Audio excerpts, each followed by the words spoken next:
Hey everybody, it's Bust with Battles with Bust number 440, and today we're doing battle in a Singleton gauntlet. And so we've assembled quite the team today, centered around the Poro King to take into this gauntlet. As we played in yesterday's Singleton gauntlet, I saw somebody playing triple Runeterra and champions. I'd thought of doing it myself, but hadn't really put it together, and now we're really bringing it forward. And so I think it's a very interesting mix between the Poro King, Aatrox, and Evelynn. All of the cards tie in very nicely with the Poros, and so the Poro theme, you need a nice density of Poros to get the Poro King activated. There's 11 one-cost Poros just naturally, along with the Poro Cannon and the Poro Stories, and so you have access to 13 cards that can get you in with those little one-cost Poros, along with the Poro Bot, the Mighty Poro, and the Fabled Poro to get us up to 16 in total. That's going to be plenty of dudes to team up with the Poro King and really get his stats up and running. We're playing literally every Poro card in the game, except for the one that draws cards, and then the Poro Sled we've left cut out because it is a little bit more expensive. And so the other two champions, they still add into the mix things that we want in our Poro's deck. Evelynn adding in everyone's favorite card in Siren Song. The Siren Song, of course, giving all of the Poros a nice +1/+1 bonus. And then we have Aatrox including all of the Darken equipment. The Darken equipment can fantastically come down early, help enhance the Poros until the Siren Songs and the Poro Snacks can come on board and make them all bigger, and then they give us a fantastic late game in generating those Darken if we actually need them.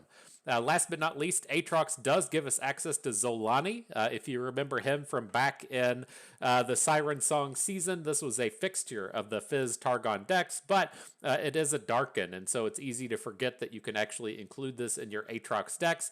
He's going to be making an appearance here today.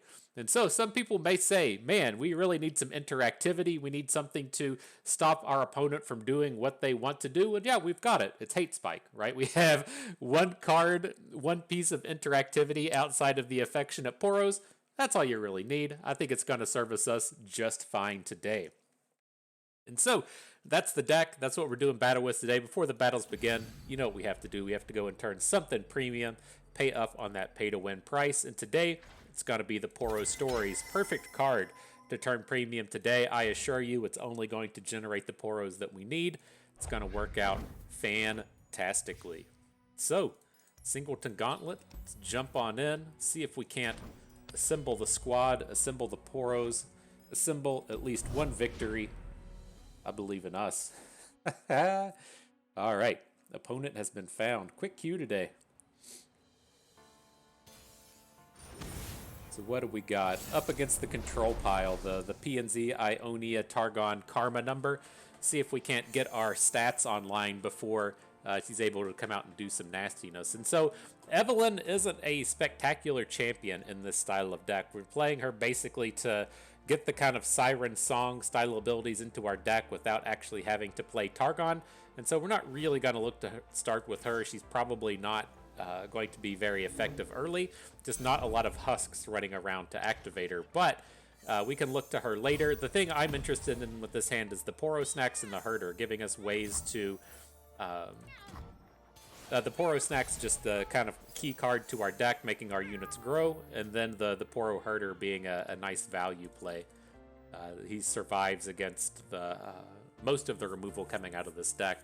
And so it's a bit of a bummer. I was really hoping that we would find a one-drop Poro to get the Herder down on turn 2 and just continue to play on curve. This isn't a deck to where I really just want to sit and durdle around forever, and so it's kind of a bummer things came together like this. I'm kind of tempted to drop the Herder and the Darkened Staff just to get on board a little bit. We'll recover some of the mana, but I think we can probably pass. We can make the now classic play of just have our first card of the game be Siren Song and see if we're able to do that. I mean, opponents only got access to one deny, right? And so should be fairly tough to counterspell. If this doesn't make it, we're definitely going to struggle this game, but here's our chance to shine, especially with the Poro Snacks in hand. All of our dudes are going to be amply sized this game. Look at that, leveling up our Zolani. Getting big fast. Getting big fast. I think we should go ahead and start getting at least a little bit on board. Here's the summon for these guys, and then we'll drop in the Poro Herder. I don't quite want to throw down these Poros until we can boost them with the Poro Snacks. It's just a space to where opponents, most of their removal spells deal 2 points of damage, right? They're going to have a lot of high notes and Mystic Shot kind of cards, and I don't really want to just be throwing our units away in the face of the opposing removal spells. Just want to be left alone. But Solitude's decent. Why not get some extra keywords on board, as we're gonna look to start dropping the Poros next turn. I assure you, we're gonna we're gonna add some units and get some attacks in this game. Iterative improvement, sure. And so the thing that we're gonna be mainly looking for is, first and foremost, I kind of just want to get on board and start attacking a little bit. But our kind of finishing move, our final play, interesting, just throwing away Victor. Can't help. Okay. Our kind of final play is going to be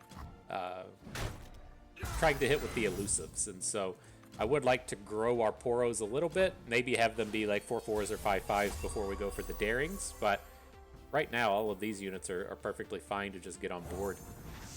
These Affectionates are looking pretty decent. I'd like to get 3 power of Poros on the board. Now, one of the things that we've picked up from the days of expeditioning is knowing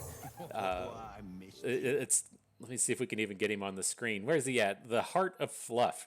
We're going to have to watch for him. We'll see if it comes to matter throughout the course of these games, but with the Heart of Fluff, you're really looking to have him have Spell Shield, right? You don't want to add your Heart of the Fluff to the board, have him eat all of your units, and then your opponent be like, LOL, it's a vengeance. And so we'll see if we can't hang on to this Poro Fly for just a little bit in an attempt to protect one of our bigger plays later.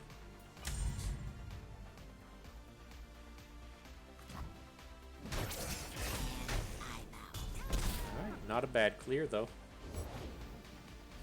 It's a pretty strong Affectionate Poro out here. The 4/5 Lifesteal Regenerate.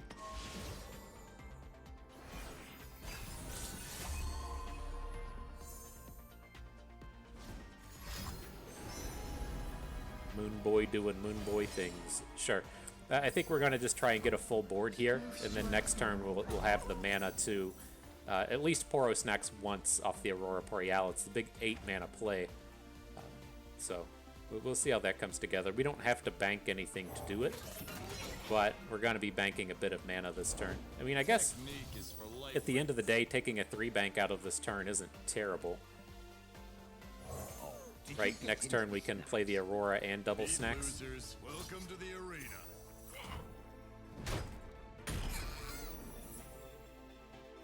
I think I'm on board.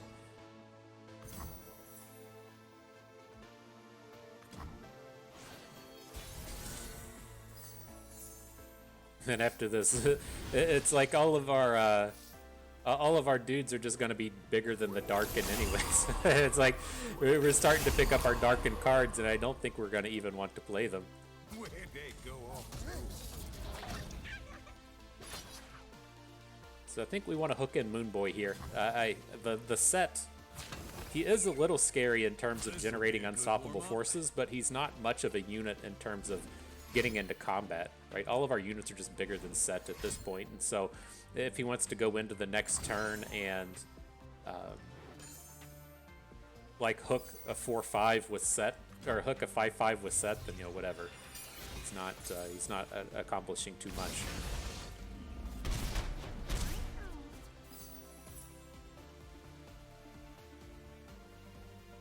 Who did he even return to? Oh, he tagged out his own unit and Concussive Palmdar Affectionate. Gotcha.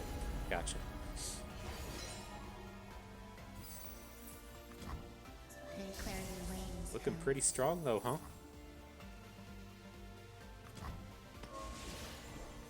these equipment in hand just not gonna come down. Want a piece of me? Line start. Give it up for the reigning champ! Alright, there's the reigning champ, old Punchy Boy and Moon Boy running around out here. Not a big deal. He should be too far away from getting an unstoppable force this turn. And that's the card that we we significantly care about, and so I don't think we'll worry about him too much. I don't want to just like immediately run out the Fabled Poro though. Let's do this. Let's add Sinister. He's got to hook something with Set, probably this 5/3, and then we can follow up with the Poro Cannon and get our elusives on board. May want to end up Fabled Poroing as well. What have I told you? Stay out of there. Right, overriding Quick Attack doesn't seem terrible.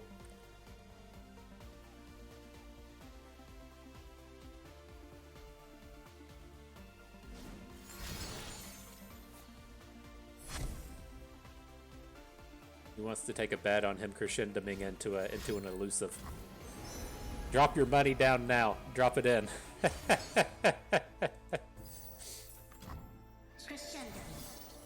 Oh, he hits the stage hand. LOL. That's what you get for playing dumb cards. Get out of here, Moon Boy. Nobody wants you around. Alright, Fabled comes in. Do we hit anything good? Hit Tough on the left. Augment. Quick Attack, Fearsome, Tough. Didn't really hit anything there.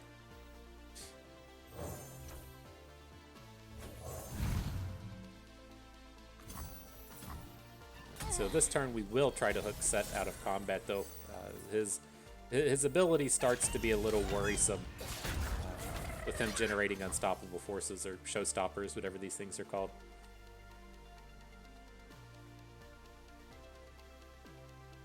Probably gonna be short of the lethal. Didn't hit anything too strong with the Fabled. We're looking to hit, elusives, overwhelms, anything evasive. We just completely missed across the board. The only evasive thing we picked up was Fearsome on the already elusive Daring.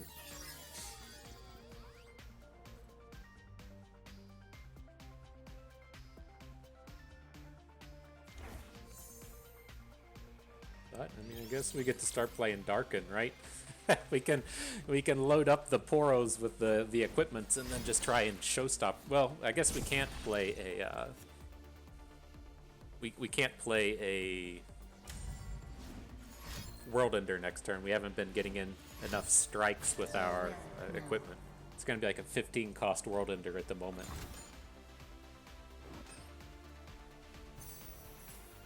Sure, something just happened there. Looks like it mostly involved his units dying.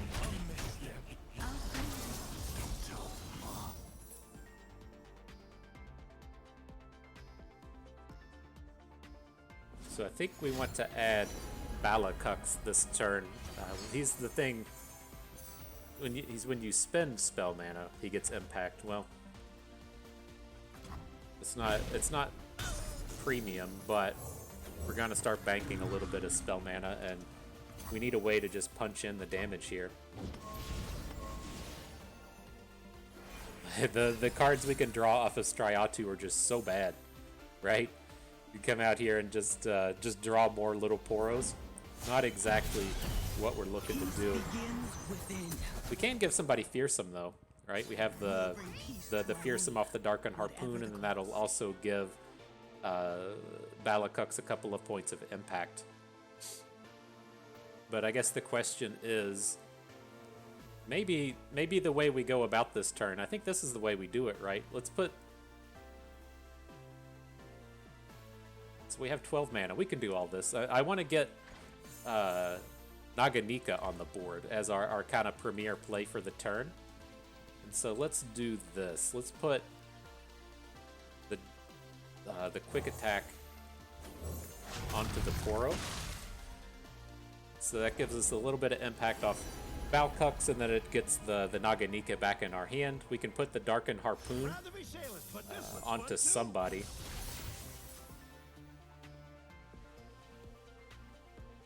Just go with like the lowest attack unit at this point. And then we'll add the Naganika. He'll come in and fight Karma.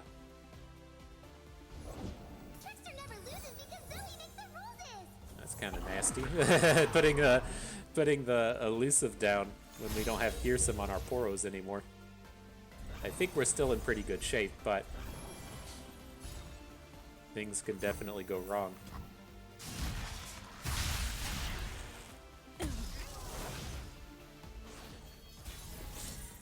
Alright, battle time.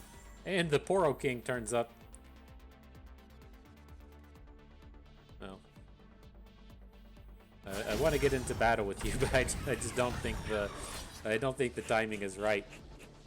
Opponent says unnecessary GG. The Poro friends able to take it down. Stupid ass deck. That's what you're supposed to say every time you see some kind of karma pile come at you. You gotta go, stupid ass deck. I was scrolling through Reddit yesterday, and there was one of my favorite style of posts is to like, why do people play aggro decks? I love it. I love it. As we just sit around and just talk trash on anybody that finds any kind of enjoyment out of playing a control deck. I love seeing the opposite end of the spectrum turn up. Why would anyone ever want to play an aggro deck? I love it. Because it's fucking fun, my dude. Playing Decimate's way cooler than trying to get to turn 10 and doing a bunch of karma bullshit.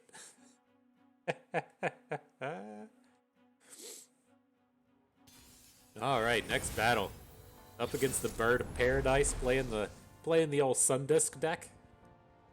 Poros against Sundisks, the classic matchup. But, reasonable enough start. We got the Poro snacks. We're going to hang on to that every time we find it. The unit boosters are the kind of big card to be finding here early.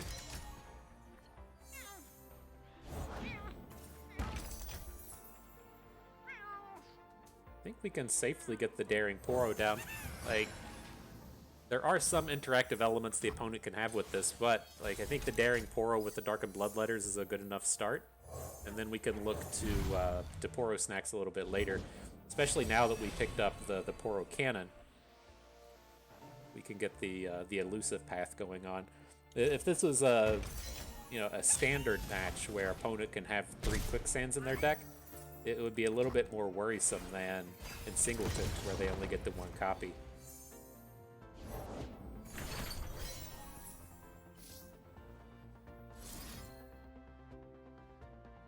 So, are we ever going to use Steam? We might. I'll just get rid of the Plucky.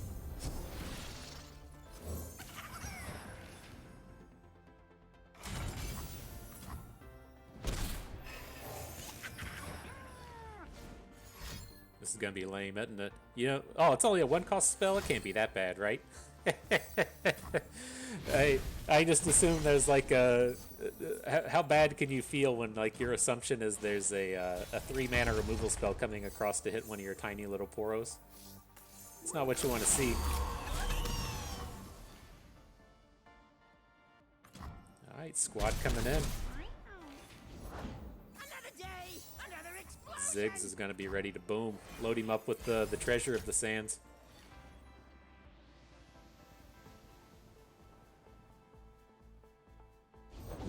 From Saikal to Kalamanda, we Plus stand 3, I together. believe. Yeah.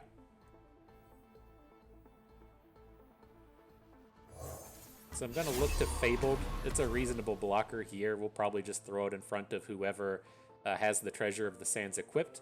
And then I'm going to look to add the Poro Fly and then Darken Halberd it away.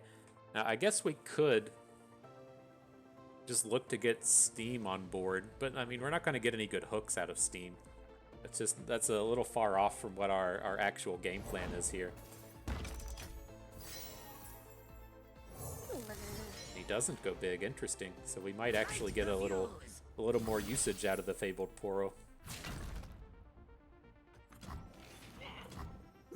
I can't wait to see what this one does. Alright, so kill an ally, equip an ally. Who do we want to put this on? Oh, we got a faded one? Let's put it on the faded one. It's pretty close to a lethal right there. Uh-oh. Uh-oh. Aatrox and friends. Check it out. That's what it's all about right there, huh? That's what it's all about right there. So he's not playing anything. That's a little suspicious. I have to worry about a quicksand at this point. So let's at least get Aatrox on board. His attacks, should be good here. It's these Shurima decks don't have a ton of combat tricks in them. They're usually a little more interactive than our one spell deck, but I don't usually expect shaped stones to be coming out of this thing. All right, GG. I am freed of this madness. Look at that. 2 more victories than I expected. I expected 0. We're already up to a 2-0 run. You just gotta have Poro snacks in every opener. Things will be okay from there. Alright, so now we got Aatrox Kayn with Ornn. Gonna be an equipment-based deck coming at us. Starting off with the Siren Song. I guess I'm on board with that. I just ultimately worry that this style of waiting until turn 3 to cast Siren Song and not doing anything until then is going to be a little too slow. I guess the Aatrox Kayn does take a bit of time to ramp up, but we'll see. We'll see how things start.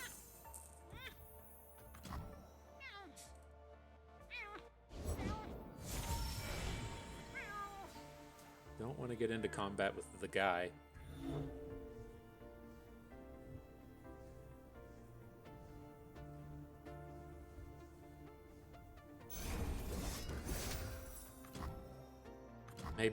Maybe once the Plucky Poro's a 2-2, we'll get into combat with Forsaken Bakai.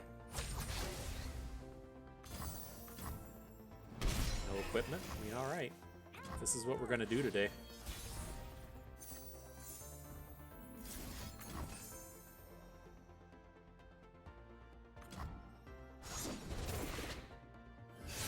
Elusive. Okay. I can work with that.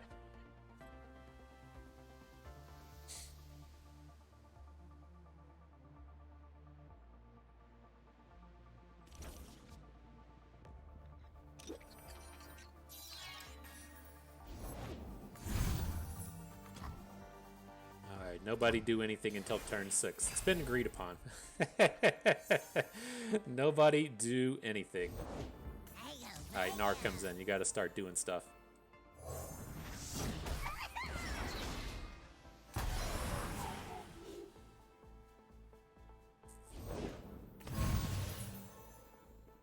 A little bigger than I wanted to see. We're just gonna have to face the Gnar damage.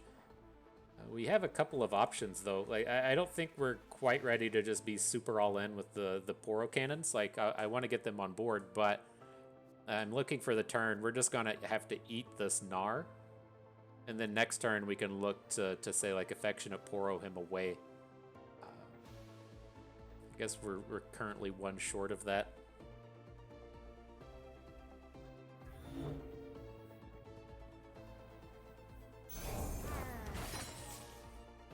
See if he drops another equipment. I don't think he's going to, but gives us an opportunity. I mean, we can just block the Gnar, right? And then it at least forces him to pokey stick our face. This is one of the worst Poros that we have. Okay.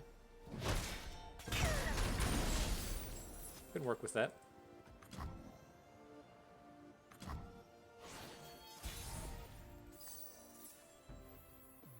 Big draw on the Aurora.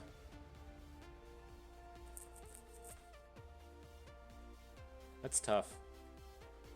So, I mean, like... we need to save that for a turn. Let's start off with the Poro stories. Hit a Lonely in there. Not bad. We're looking to just put the Darkened Bloodletters onto the Affectionate and hook Gnar. The other ones are just kind of wait and see what happens. So we'll need to keep 2 mana behind for that.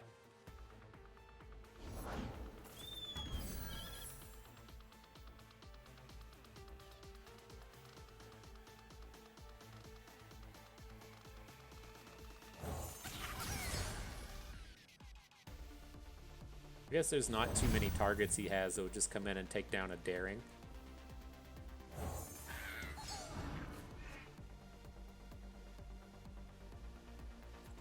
Right, so this deck, it should really just have the strike card, the Cultist strike card as a means of directly damaging our units. You have like some of the AoEs, but has to be like a flash freeze kind of thing or something, and he can't directly stop our dudes that are on board.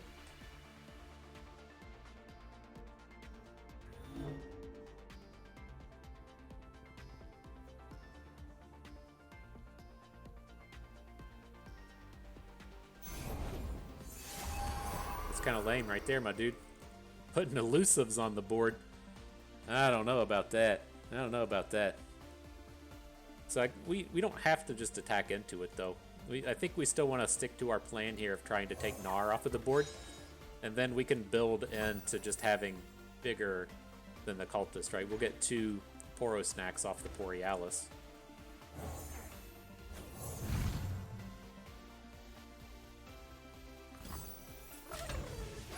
Maybe we do just hit with everybody. Keep this board empty.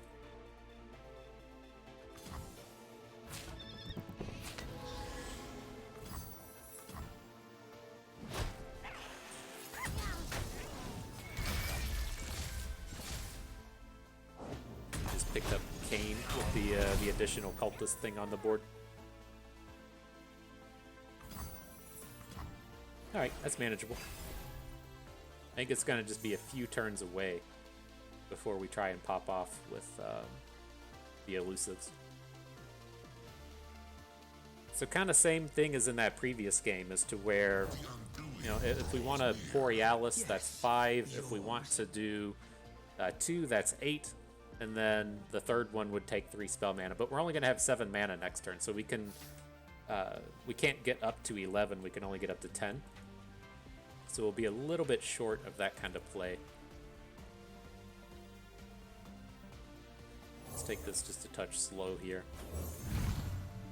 Drop the Bloodletters on our better unit. If he wants to hook in the Dark Enthrall, that's fine. And then we can follow up with our other Poros here.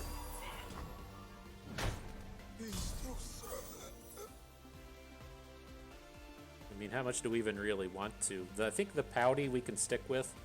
Let's discard the Proto and just start getting our elusives on board.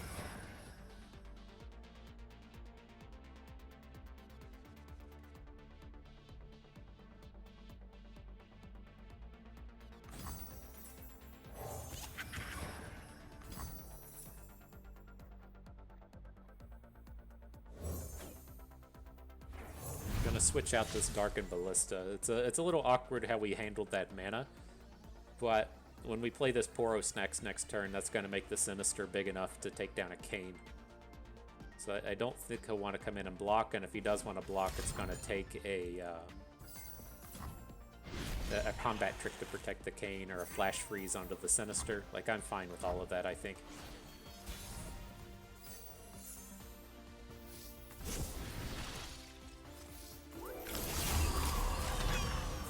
So we'll send in the attack. Like, you can take this a little bit slower, right? You can be like, ooh, let's see if he puts the Kayn out in front, and then we'll play our card. But I don't think that, I mean, maybe it is worth finding out if he would just do that. Since we would have the chance to, like, we would just be doing more damage that way anyways. Maybe we should have just looked at it that way. Like, we're not playing against the dum-dum here. He's not he's not gonna just throw his unit all willy-nilly in front of our guy and not think about it real quick. And so the Valerian Blade's very top tier, and so I didn't suspect that he was going to you know, just come out and put a meaningless block in front. Felt like we had more of a chance to get him if just to get the trade if he saw it coming.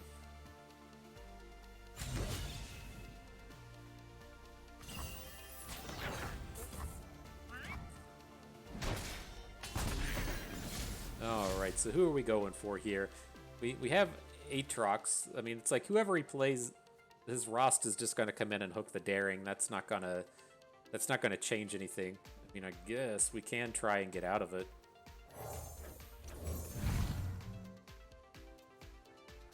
Now we know we have the Poro Snacks, and it should be a little dangerous to hook in on the Daring.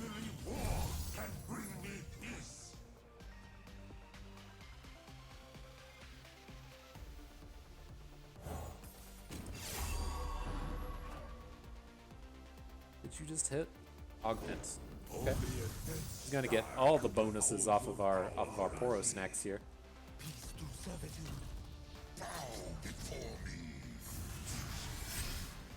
I don't think he realized the oh no, he got up to fucking 8?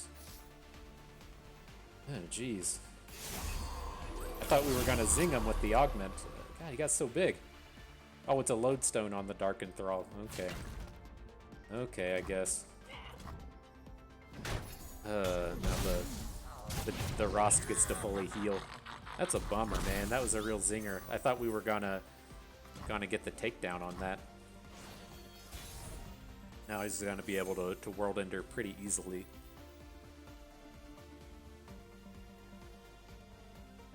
There's nothing big enough to get in front.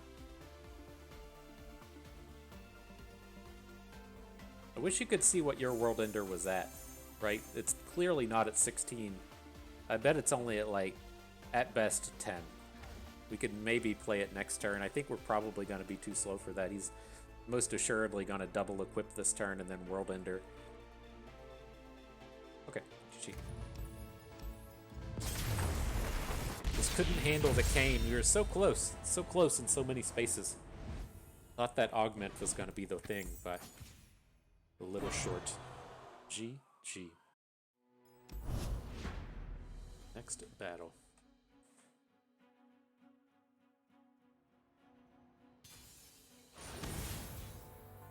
So what do we got?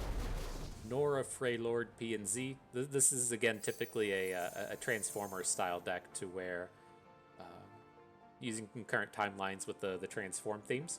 So we'll see if they're able to assemble it. We got the Siren Song start. It might be manageable here, and I'm going to hang on to the Poro King because he's just so high-powered if we actually get him on board. But at the end of the day, like the real kind of downside to our deck is if he plays plays a Nora on turn 2, there's not really anything we can do about it, right? We don't have any way to interact with the Nora outside of our singular Hate Spike or with the random elusives in our deck, and so she really has the opportunity to pop off here.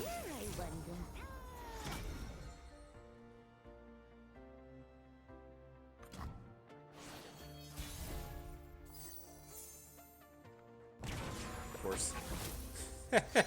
Why not? Why not just immediately hit the portal every time? Why not? I mean, if I was playing Nora, that's what I would want it to do. Oh, fuck me. Okay.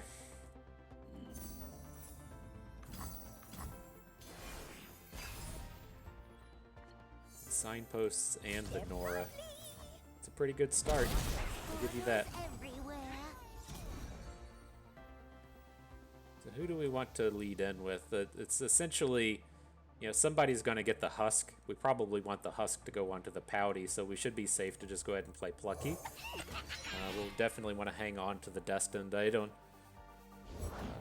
think we'll be able to get it down particularly quick. I'd like to get the stats on it if we can. Let's make tomorrow today.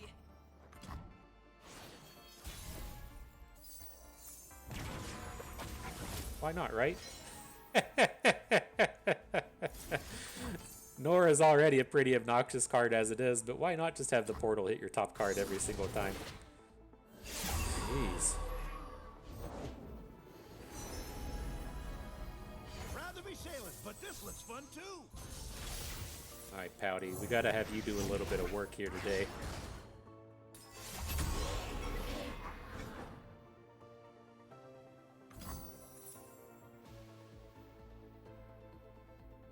Do we want to drop the Sinister? Maybe we do just go ahead and drop the Destined. We're gonna just have to trade next turn, and so it's not like we're losing out on a lot with it being removed. Now this attack should be pretty safe. I mean, this is a pretty resilient Poro, right? It's got Regenerate Tough. And so, you know, he's basically going to need Aftershock to take it down.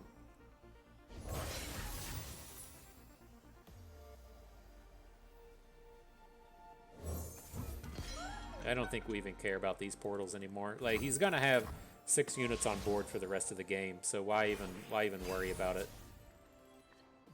Let's just get our Poro King going.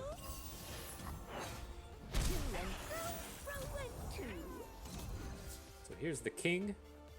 We got a Sinister ready to go to get us some snacks. Start nom-nomming.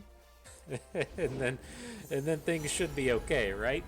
A good place to spice of life. I guess at the end of the day, I mean, if he's got Warden of the Tribes, it is what it is. There's not anything we can do about that, but as far as this hand goes, we're pretty strong. Do we want to just throw away any of these to prevent damage? Not opposed to that. Right? I think if we have just a little bit of time to grind out this Poro King, we're gonna be okay.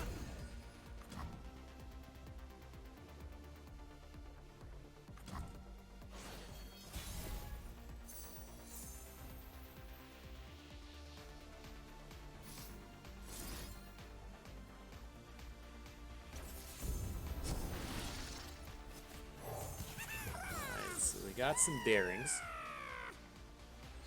It's our delightful answer to Nora being on the board. And then hopefully we can just keep him from attacking at this point, right? And then we'll either get to build up to Zolani or build up to Aatrox. Get going that way.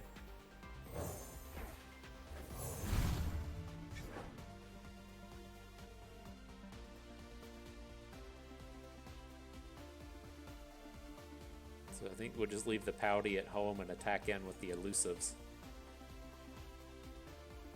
Our unfortunate thing is we're out of Poros at this point, right? We need the fresh Poro to at least unlock the Poro snacks, if not get the king on board.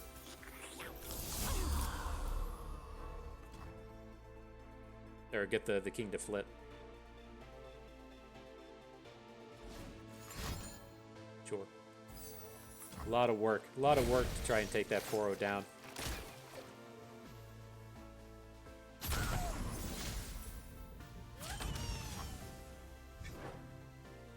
If he just gives up on Nora at this point, right? She's not going to deal combat damage. Oh, interesting.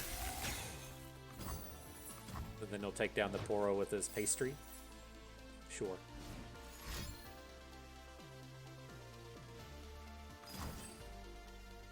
Why? Why would you ever use the Mystic Shot instead of the Perilous Pastry?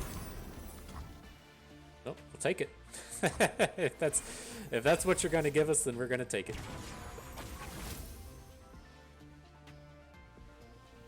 Off we go. To and fro and to. Today is the last day. Come on, bud. Got a kitty wanting to hang out. Nope, you're not gonna hang out. Get lively. Just gonna walk around in circles and circles.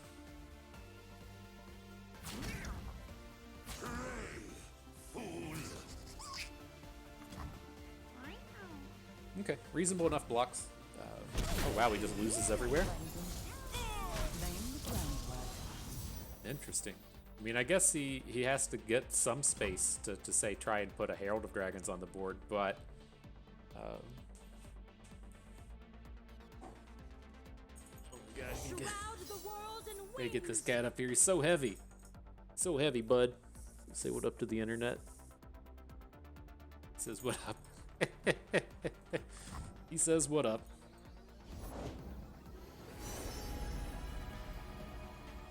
I lost my focus. I got cat distracted. Happens to the best of them. Especially us. It's a common occurrence on the channel.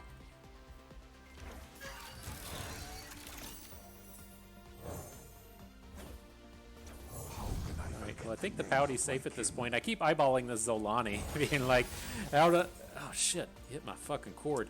Like, how much work does it take to get him up to 16? And putting away the darkened thing doesn't help too much, but whatever.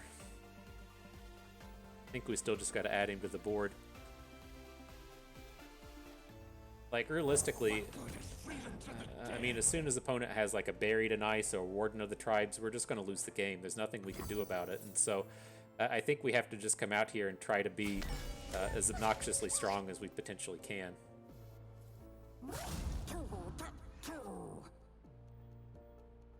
This is dangerous sending in the Poro King. But, I mean, I think our dudes are just big enough at this point. Right, he can put his 5-2 on the King, we snack. But, I mean, the rest of our units are so strong at this point. Not on my work site, Bob. And we might be able to just let him die. If you're not familiar with this play, our Zolani is down here to the right. And so as our units to the left have the bonus power, they're all dying. Our Zolani is going to be getting stronger and stronger down the way. Like you can see right now, it says he's a 10-10. So we got to kind of decide, do we want to play the snacks or do we want... I mean, this is really strong to just stop. We only lost like one Poro there. Let's go, people!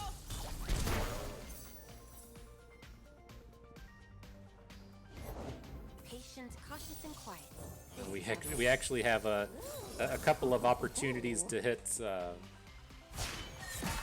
elusive here. We did it on the Plunder Poro that we played, but the Plunder Poro along with the Destined flipping next turn now that our Poro King is flipped. Give us a little bit of a shot to get in front of this Nora.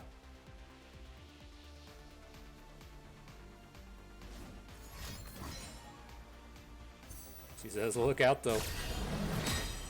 It's battle time. Battle time Nora getting ready to hit the red zone.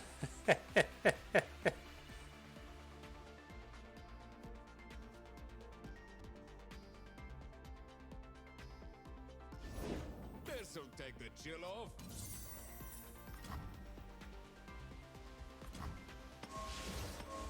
I mean, I think at this point we'll even be okay against Warden of the Tribes. A Buried in Ice will kill us, that's for certain, but we got a little bit going for us. Good. He would approve, I think.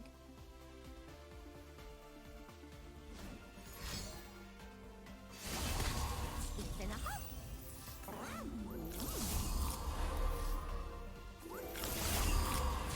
Alright. Nom nom, motherfucker. That's the way you gotta say it, right? That's the way you gotta say it. Sure. So I do want to overwrite something here. Do we want to just give up on the Plunder at this point? This is just still way too good, right? I don't think we can give up on him. The Exalted is the one that we'll need to overwrite. Now we'll get the fresh snacks off the Poro King.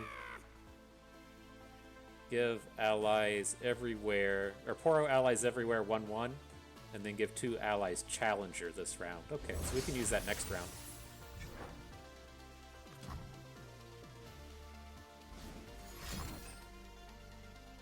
Are we just dead? God damn it.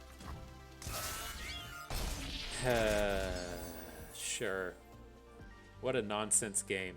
Everything was going so well until that garbage. But, I mean, that's what we kind of knew to expect there. I mean, that's exactly the same thing as being like, well, if he plays Buried in Ice, we lose. If he plays Warden of the Tribes, we lose. It was kind of nice to be in a spot to where some of our cards weren't just like direct losses, right? We could probably beat Fielder Rush there. We could probably beat Warden of the Tribes there. It's just, you know, some of them are a little bit too much. The Pursuit of Perfection just a little too much. All right, so on to the next one, another Control Pile. This is typically a Pursuit of Perfection deck as well. Have to see how it goes. I think we just want to take full mulligans here. I mean, it's not terrible having Affectionate and Darkened Spear. Like, we're on the even attacks, so we can start off with that if we want. Maybe we'll stay there, but we really need to find our unit boosters. I guess Darkened Spear kind of counts as a unit booster. Darkened Halberd, that's the big one, right? Say, rip Destined Poro. You're just destined to give somebody else +2/+2.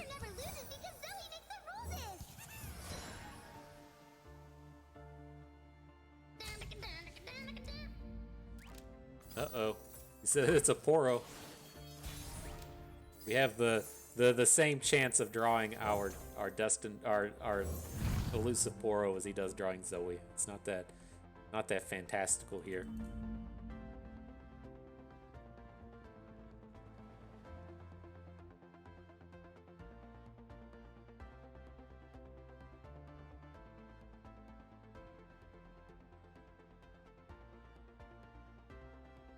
This attack's about to be fantastical.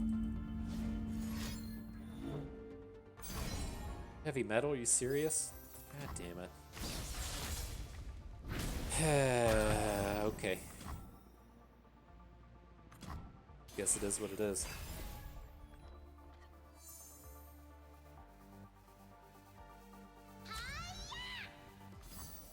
That was, I'm pretty certain, his top deck for the turn. I saw it come out of the left. I didn't see the exact card that it was, but pretty certain that's what just happened to us.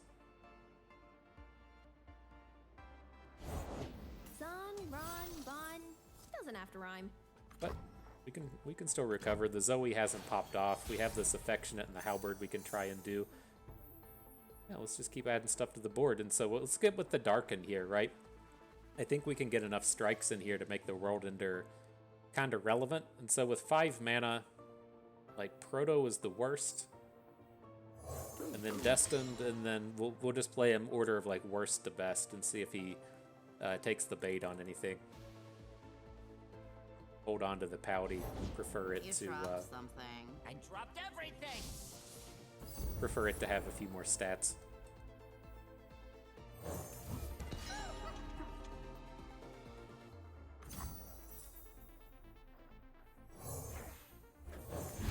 Saw our Evelyn go away. I was curious what was going to happen. We had 5 1-cost cards in our hand. It was very easy to miss out on something good.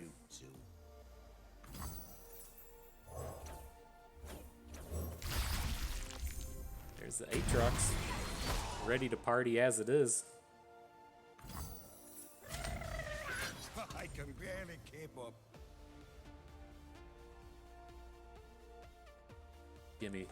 Give me some of those equipment strikes.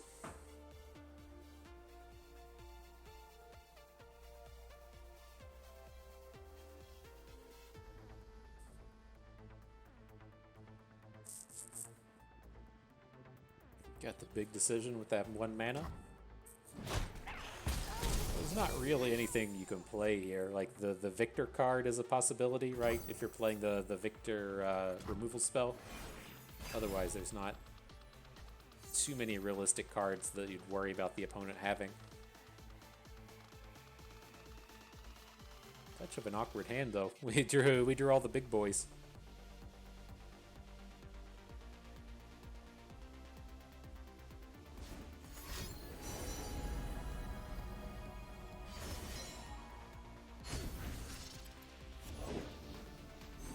The Moon Boy comes in. Sure. So I mean, I suspect he's gonna Gravitum in, or he's gonna 3 damage in on probably our Affectionate Poro. So let's just pass. We'll wait on that to come in, and then we'll play the Pouty Poro. Put the +2/+2 onto it. Ooh, wow. Interesting.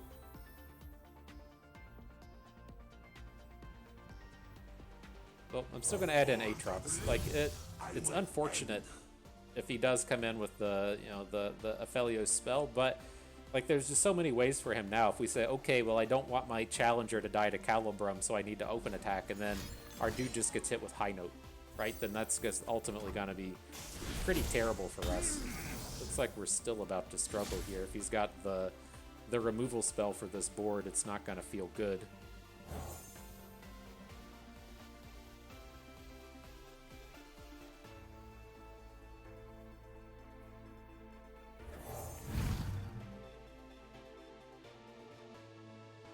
Gonna keep sending though. Like he's gonna get these trades. That's kind of fine. We're getting to this spot to where we're really counting on the World Ender to do something, and so getting 3 Darken Strikes each turn is pretty good. Even if we're just throwing away a lot of our units, it's still gonna take him a number of turns to actually do anything real. He goes Lifesteal. Does not seem particularly relevant at this moment.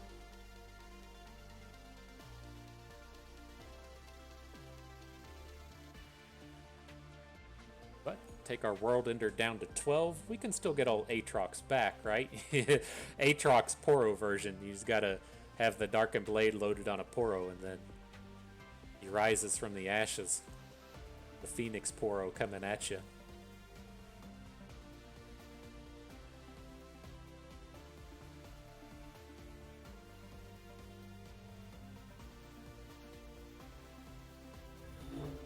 This just looks like such a suspicious attack. You should know when you see our champion pool that we're playing Evelyn, Poro King, Aatrox, that there's literally no combat tricks that could ever come at you, right? You don't have to worry about anything whatsoever, and so he's free to just take the good blocks here however he wants. He can put Aphelios on the Herder, the Aloof onto the Proto, and then call it a day. But under normal circumstances, if we had another faction in our hand, this would most certainly look like a real attack coming at you. I wonder if he just disconnected.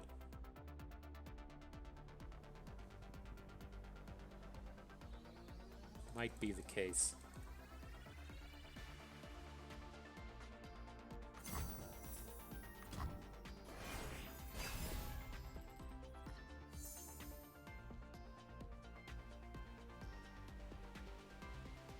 Doesn't seem to be making much activity here. Oh, he's back.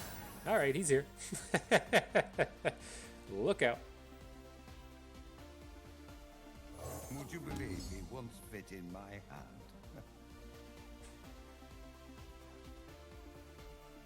So, I mean, I think we're just going to continue on with the same game plan. I'm looking to add the Mighty.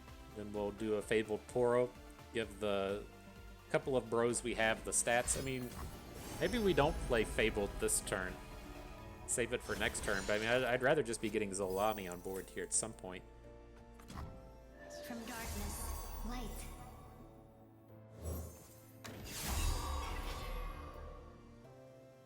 Spell Shield on the Mighty's pretty good if we end up wanting to move the Darkened Blade over to the Poro to pick up those the Spell Shieldy Aatrox, or what more commonly happens is your opponent your opponent comes in with like a removal spell as these things are on the stack. So I mean, we technically have the mana to World Ender next turn, but I'm not that amped about it. I think we just want to continue on with what we have. Like, I'm going to put the Darkened Blade onto the Mighty. I was looking to kill off the Poro Herder with the Darkened Halberd, but maybe we just put the Halberd on Pouty now. And then here's Zolani, right? I see lies in words and truth in blood. Let's see. I assume the way this game's gone, that's probably just going to eat a stun immediately, right? I think opponent's gonna kind of freak out as soon as the Zolani hits the board and then just drop the Gravitum. Yeah, and so we'll get a little bit more time to react and respond here. I'm going to put the Darkened Blade onto the Mighty. And we'll start to see where we stand from here. I'd like to get some attacks in this turn, right? It's like, if we just give up on all of our mana, we can't play the World Ender. Vi stands for violence. Okay, well.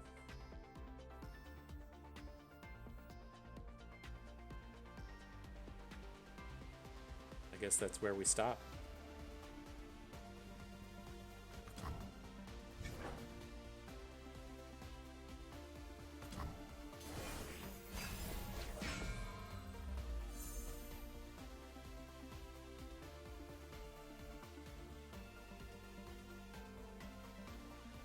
Give him one shot, World Ender. It's a little scary though with this gigantic Vi on board. There's no way she just hooks the Zolani. Like that would be pretty ideal for us if you just wanted to trade that away. This is fine. I want a World Ender. This is what we want to do. This is what's happening this turn. If we get out of the World Ender with Aatrox and Balakux on board with the Tarash in hand, we're going to feel pretty good about it. I bring oblivion. Alright, there's the big boys. What's Tarash even bring back at this point, right? Fill your attackers with revived ephemeral copies of the strongest followers you've slain this game. They can't be that many good ones, right? We've killed a bunch of Poros this game. So he's gonna attack and bring back like a 2/2.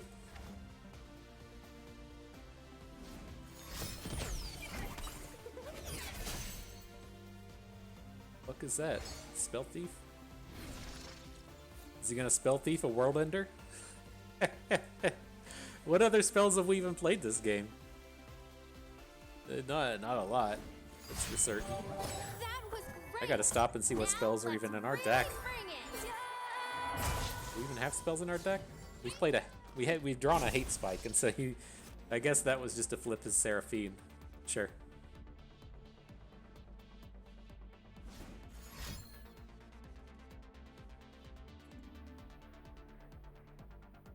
We still got a lot of work to do on this board, though. We're not particularly strong.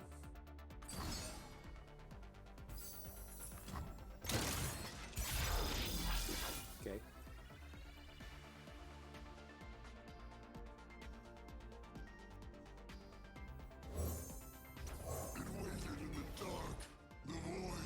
Easy, Captain. Your peace is at hand. So I guess at least the kind of nice thing with Tarash. Well, I'm trying to think if he's gonna grow our Zolani, right? Zolani has. I'm trying to think, like, we haven't played any Poro Snacks, haven't played Siren Song. It's not like these units are gonna come back with bonus health to give him some strength. Ugh. This just does not look good. A crescent path opens before us. Alright, stuff happened. Opponent did things. What can we do? Artifluffed, right? He unfortunately does nothing with our 0 Poro board. Well, at least Tarash is big. That counts for something. We can push him into the red zone and see what's going to attack. I'm pretty certain you can check him with the Oracle's Eye. Like, some of these effects, you can't actually see it, but I think this is one of the safer ones. Then we're going to have to hook Vi out of combat. Show you a little sleight of hand. Nothing slight about these hands. Like it's breaking Spell Shield on Aatrox.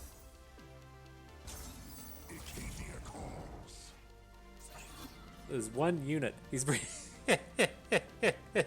What is that? It looks like a Poro. He's bringing back some kind of 1/1. Alright, my dude. Alright. Well, I appreciate the efforts you do for our team. You're bringing us back Hate Spike fuel is basically what's happening here. Yeah, it's that unit that we've killed off with when we equipped the weapon the first time. Oh, man.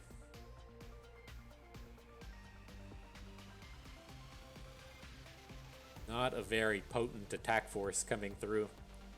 I mean, we should at least get to clear out some of these stronger cards. Like, I assume that Balakux is going to come in front of Aatrox. Moonboy's probably going to come in front of Tarash. Like, he doesn't want to just get nugged for 1,000,000 here. We should ideally be taking this Vi off of the board. Like, I know we don't win the game outright this turn, but we should go a long ways in terms of getting these quality cards off of the board. I mean, I don't know. I feel like you should have won the game when you have flipped Seraphine, flipped Aphelios on the board. Things have gone pretty well in your favor at that point, but... It is too late. You cannot avert oblivion. See if he can avert oblivion here.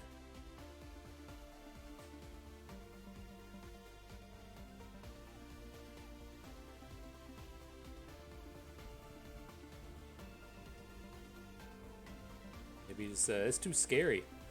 Get all these demon dragony things coming at me.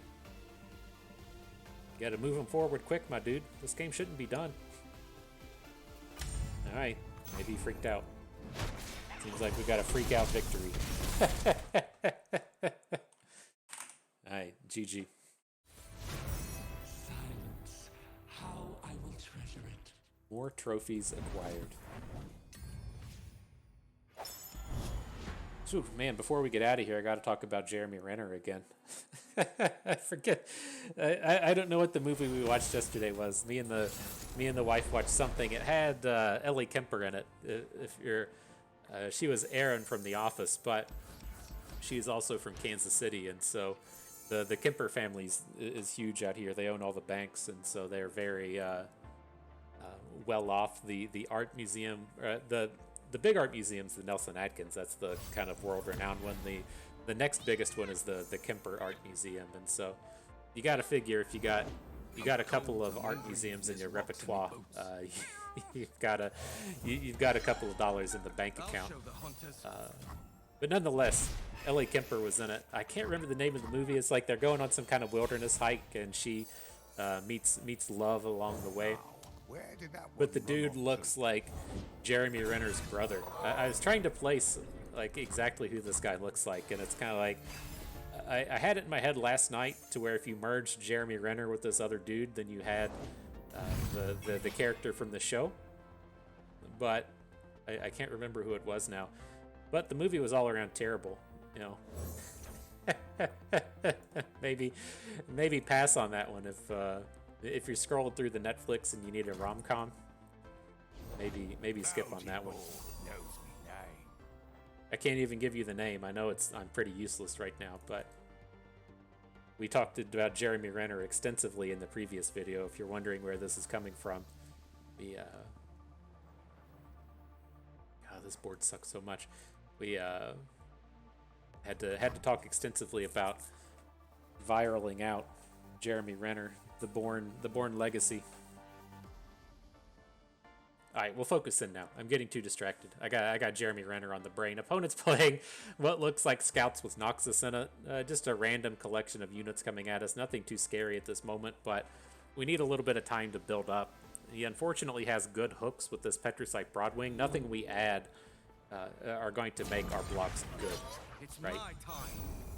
Sure, you can have the equipment or the forge. We gotta take some time to not die here.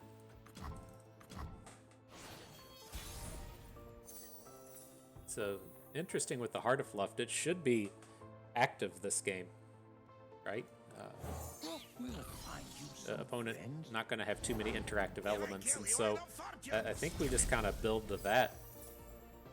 So we'll get our little Poros on board. Gonna go ahead and throw down the Aurora Borealis, so next turn we can drop at least a singular snack. I don't think 2 turns from now we'll be going for the Heart of Fluff, but it's not off the table. Ooh, we hit our Poro Fly. Maybe we do.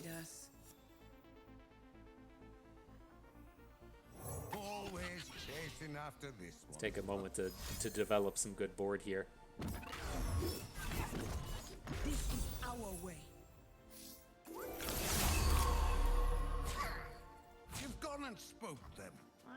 So yeah, I mean, I don't think we're gonna look to play the Heart of Fluff this turn. It's gonna be a thing like 2 turns from now.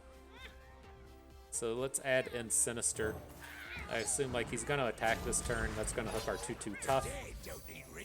Gotta throw away a little bit of stuff here, but not all of it. The Jubilant is just stats at this point, so let's let it go, and then we'll hang on to the other ones.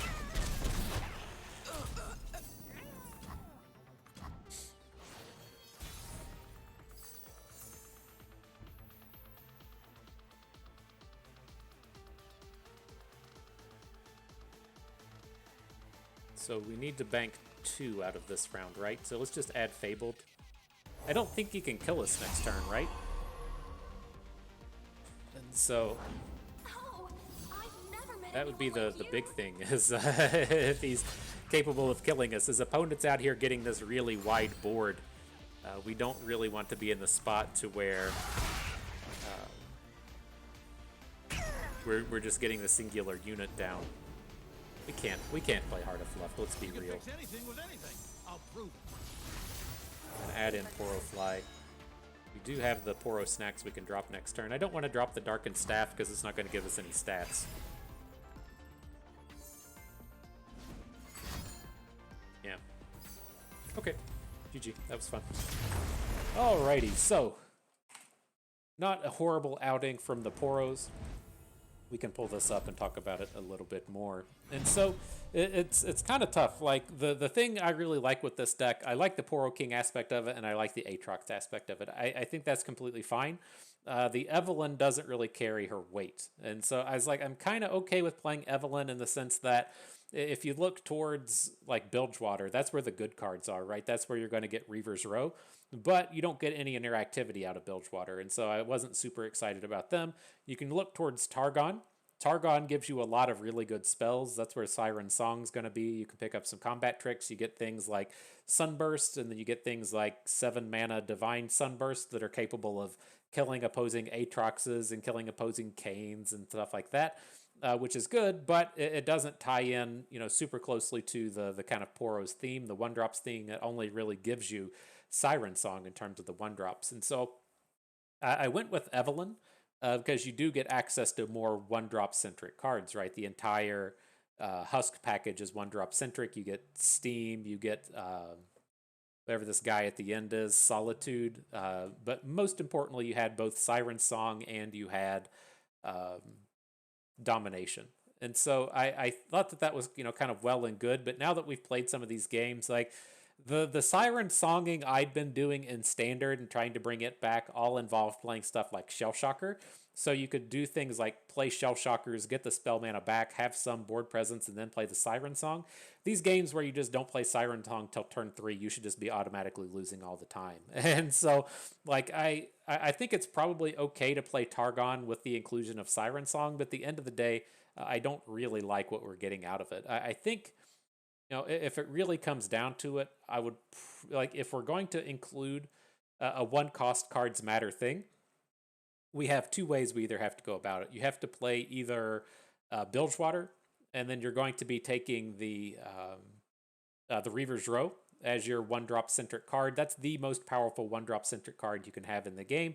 And as it gives you those draws to where you put, 4 Poros on the board, you don't have a snack, but you have the 4 Poros, the Reaver's Row generates a couple guys, and they all get the big stats and fearsome, and you're good to go. It's like a nice all-inclusive package of goodness within one card.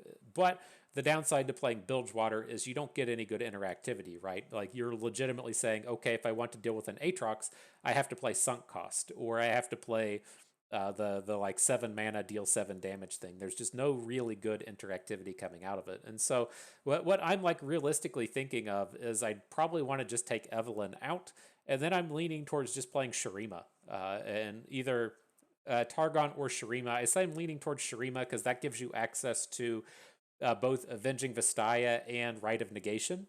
So you have ways to stop those big spells. And so you can stop a Feel the Rush, you can stop a Champion Strength, you can stop a Buried in Ice. And it also gives you access to some interactivity in the sense that you can play Quicksands, or you can play Scrying Sands as like a predict combat trick. You have like a few interactive things you can do. And then you can also have Domination in your deck, which is a legitimate kind of card in terms of giving all of your Poros +1 attack. And it's not like you're making a huge investment to get it in there. And so I think one of those two ways are going to be the way to kind of tackle this deck. I think of all the options that we had of either playing Targon for Siren Song and good spells, playing Bilgewater for Reaver's Row, or playing Shurima for Domination and good interactivity, I think all 3 of those are better than playing Evelyn. I think Evelyn was a poor choice here. I think as more sets are released, if more Poro cards come out and you get the opportunity to play, say, like Evelyn, Hate Spike, Domination, and Siren Song, that's it. Like, maybe that's good enough since you can fill out the rest of your deck with more Poros and more Darken, but that's like a very low power spike that you get for the entirety of one of your factions. And so, like, when I'm saying you can play Targon, it's like, okay, well, you get Sunburst, you get Blessing of Targon for a good combat trick / hush / generate big expensive spell. Just like there's a lot of things you can do. You can get Pale Cascades, you can get a lot of stuff, and just that all of those things combined plus Siren Song is just way more powerful than anything we got out of Evelyn these games. Like, I feel like the best thing we did with Evelyn in this series was have her get discarded to the 2/3 cycle thing for 4 mana, and then the second best thing we did with Evelyn was draw her in our opening hand and mulligan her way. Like I just had no desire to have her or really any of her kit in any of these games, and I think that that's a big waste. And so, there might be something here. Is this going to be kind of a premier trophy getter? Not really. There's just so many powerful things you can do in this format that this stuff just doesn't quite add up to it. You're very Porosnack centric in this deck, and you don't have a ton of ways to go out and get it. And so it's not strong in that sense. But if there's ever a world to where there's like best of 3 Singleton, then maybe the Poro King can get a chance to shine, because he is a pretty all-inclusive deck just in one card. And then from that point, you can just kind of pick other factions that give a little bit of interactivity. But like the pile of Poros and Porosnacks is all of a deck in and of itself, and so he would be kind of an interesting best of 3 choice. But nonetheless, good set of games. I had fun with that. I hope you did too, because that is going to do it for us today. So I hope everyone enjoyed the video. Hope you maybe learned a thing or two along the way, and you had a good time watching. So this is Busted Me. Thank you for being here.